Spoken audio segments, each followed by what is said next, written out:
Ya, terima kasih Anda masih bergabung bersama kami, pemirsa. Dan berikut ini kembali kami sampaikan data untuk Anda terkait dengan kesepakatan perdagangan antara Amerika Serikat dan Uni Eropa itu apa saja. Ini dia, seperti yang bisa Anda saksikan di layar televisi Anda. Beberapa di antaranya adalah tarif impor Uni Eropa ke Amerika Serikat yang sudah ditetapkan 15% dari sebelumnya 30% begitu ya. Kemudian ada juga investasi yang akan masuk ke wilayah Amerika Serikat dari Uni Eropa, kemudian bea impor baja dan aluminium ini tarifnya tetap 50%, namun akan diturunkan dan diganti dengan sistem kuota. Jadi ada beberapa kesepakatan perdagangan dengan sektor-sektor ataupun industri lainnya antara Uni Eropa dan juga Amerika Serikat. Ini dia beberapa di antaranya, ada tarif terpisah untuk semiconductor dan juga farmasi, pembebasan tarif untuk pesawat dan komponennya. Jadi sebenarnya banyak juga dan ini yang diharapkan bisa memberikan satu angin segar tentunya bagi perekonomian global tadi yang sudah disampaikan antara Donald Trump kemudian dengan Presiden Komisi Eropa adalah kestabilan lagi begitu ya di negara-negara dunia begitu yang terdampak dengan perang dagang ataupun perang tarif antara Amerika Serikat dan negara-negara lainnya. Berikutnya kita akan cermati bersama bagaimana dengan nilai ekspor Indonesia ke Uni Eropa. Ini dia, kita lihat rentang waktunya dari Januari sampai dengan bulan Mei. Ini ada kesalahan, kita lihat Januari sampai dengan Mei itu 7,14 miliar dolar di tahun 2024. Sementara di tahun ini ada peningkatan menjadi 7,76 miliar dolar Amerika atau kenaikan 8,64%. Selanjutnya kita akan cermati untuk komoditas ekspor utama Indonesia ke Amerika Serikat. Nah ini apa saja? Ada mesin dan perlengkapan elektrik, ini senilai 2,22 miliar dolar Amerika Serikat. Kemudian ada alas kaki, pakaian dan aksesorisnya. Dan selanjutnya kita lihat nilai ekspor komoditas unggulan Indonesia juga. Ini ke sejumlah negara. Ada besi dan baja, kemudian CPO, ini dia beberapa komoditas ekspor andalan Indonesia. Baik, kita akan lanjutkan kembali dengan narasumber kita, ada Pak Beni, kemudian Bu Esther untuk menyikapi dengan beberapa data tadi yang sudah disampaikan. Nah, potensi ataupun posisi Indonesia akhirnya Bu Esther, menurut Anda bagaimana? Apakah nanti ini bisa kita optimalkan dengan adanya tadi perjanjian perdagangan antara Amerika Serikat dan Uni Eropa yang sudah disepakati, kemudian kita bisa mengambil benefit di sana begitu, Bu Esther?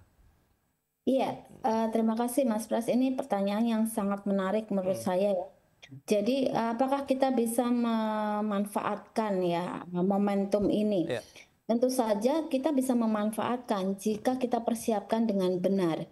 Pertama ya, kita harus mempersiapkan bahwa produk-produk kita itu memenuhi standar dari Uni Eropa gitu. oke. Kalau produk kita itu tidak memenuhi standar Uni Eropa, maka bisa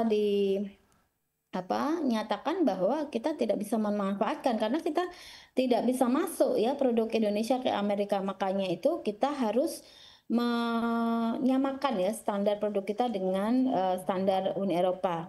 Khususnya untuk beberapa komoditas unggulan kita ya, seperti mesin dan elektronik, pakaian raju dan aksesoris, alas kaki, kemudian pakaian yang tidak dirajut ya, minyak hewan dan nabati. Nah, di sisi lain kita juga bisa meraup ya benefit ya kalau kita membuka ya keran impor ya dari Uni Eropa ke Indonesia gitu. Misalnya untuk produk-produk yang memang kita butuhkan gitu. Oke. Jadi ini kesepakatan harus mutual benefit, tidak hanya Uni Eropa saja yang untung dan tidak hanya Indonesia saja yang untung. Jadi harus mutual benefit. Itu Mas Bas. Baik. Nah, dari KPI sendiri, Pak Beni, Anda melihat potensi apa yang bisa kita manfaatkan begitu dengan adanya kesepakatan antara Uni Eropa, kemudian dengan Amerika Serikat yang Anda katakan akan ada muncul stabilitas lah perekonomian global begitu, termasuk Indonesia.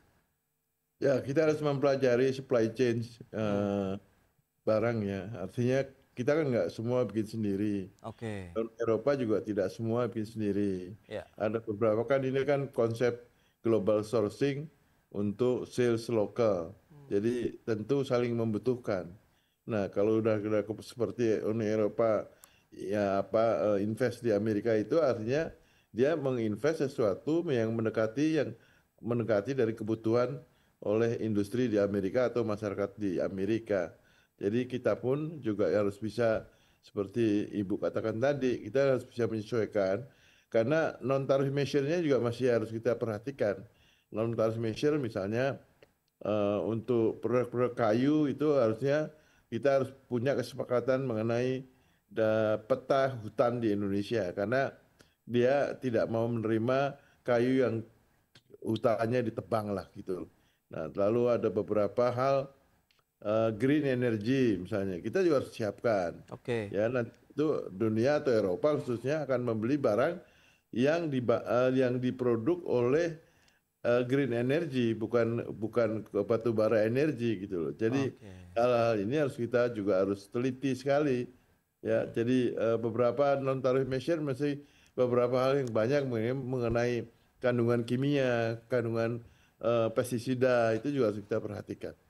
Baik, tapi kalau kita lihat dengan upaya investasi yang akan dilakukan Uni Eropa sendiri ke Amerika Serikat 600 miliar dolar, kemudian juga akan melakukan beberapa poin lainnya begitu yang memang ini menjadi kesepakatan ataupun kemenangan dari pihak Amerika Serikat atau Donald Trump sendiri. Nah, Pak Beni sendiri melihat bagaimana? Apakah investasi itu cukup besar sehingga apakah akan nanti ada pengalian atau alokasi lah misalnya investasi yang tadinya bisa masuk ke negara berkembang atau seperti Indonesia, kemudian akhirnya harus digeser lagi ke Amerika Serikat nih Pak Beni? Ya, kalau memang kita ada membutuhkan sesuatu yang barangnya Uni Eropa dan untuk mengurangi biaya logistik, Uni Eropa sebaiknya ya invest di Indonesia untuk mengcover ASEAN plus Australia barangkali. Oke.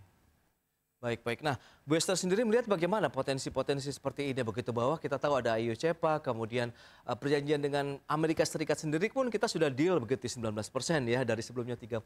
Nah, Anda melihat seperti apa nanti? Apakah pengembangan untuk eksportasi komoditas-komoditas andalan kita juga akhirnya bisa masuk dengan lebih baik lagi dalam artian kita bisa lebih kompetitif lah dibandingkan dengan negara-negara lain pada saat kita mau masuk ke Uni Eropa ataupun ke Amerika Serikat, Bu Esther?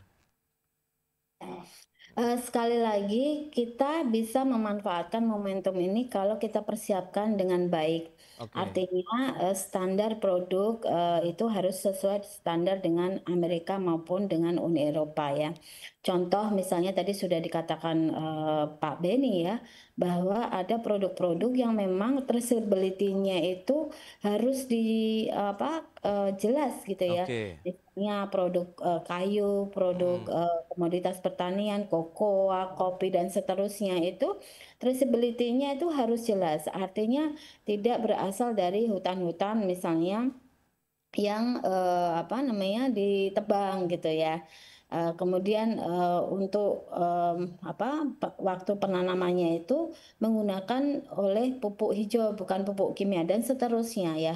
Nah, Oke. produk-produk seperti itu harus standar dengan standar dari Eropa maupun Amerika.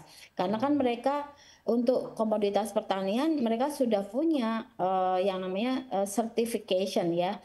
Sustainability standard yang dalam hal ini adalah certified. Jadi kalau kopi Oke. itu dia certified, kemudian kokoa certified dan seterusnya. Semuanya disertifikasi.